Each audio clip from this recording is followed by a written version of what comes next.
Bill Gates did not invent anything.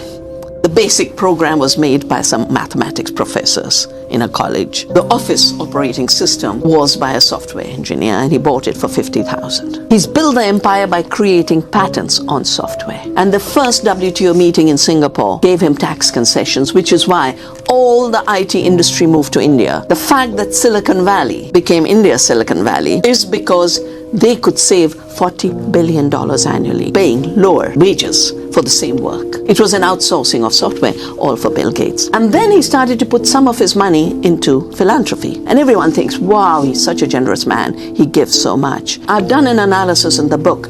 Every place he gives to is his former future markets.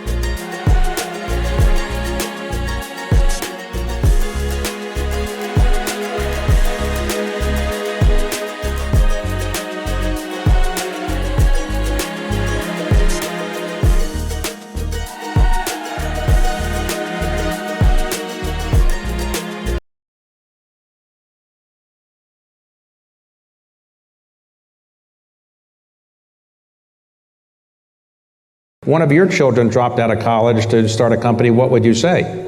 Well, I'd have to say yes, but the dropping out is not an irrevocable decision.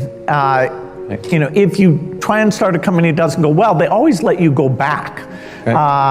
And so if you don't have, you know, kids that you need to support, you know, it's a very low risk thing, particularly in the culture of the United States, where trying to start something and failing is not a black mark for the rest of your life.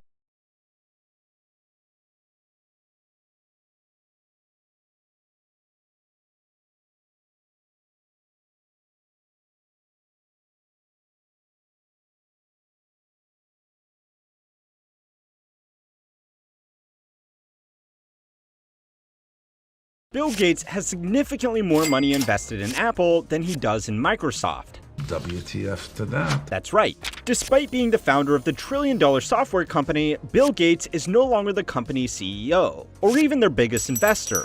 Since 1995, he has slowly sold his holdings in Microsoft, with a lot of the proceeds going to his charity work and whatever is left over being reinvested through a New York-based investment firm that exists exclusively to manage Bill's personal fortune. Its notable investments include a 71% stake in the Four Seasons hotel chain, 270,000 acres of farmland, and a 4% stake in Berkshire Hathaway, the investment company run by Bill's longtime friend, Warren Buffett. That 4% stake in Berkshire Hathaway represents almost half of Bill's assets under management, and almost half of Berkshire Hathaway's assets under management are Apple shares. At current values, that would mean that Gates owns about $22 billion worth of Microsoft stock, and indirectly owns $30 billion worth of Apple stock.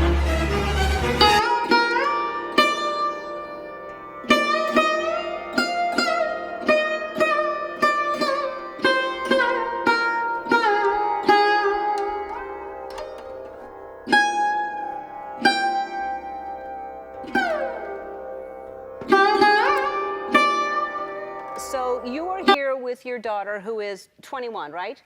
And you were 21 when you became a billionaire. Is that right?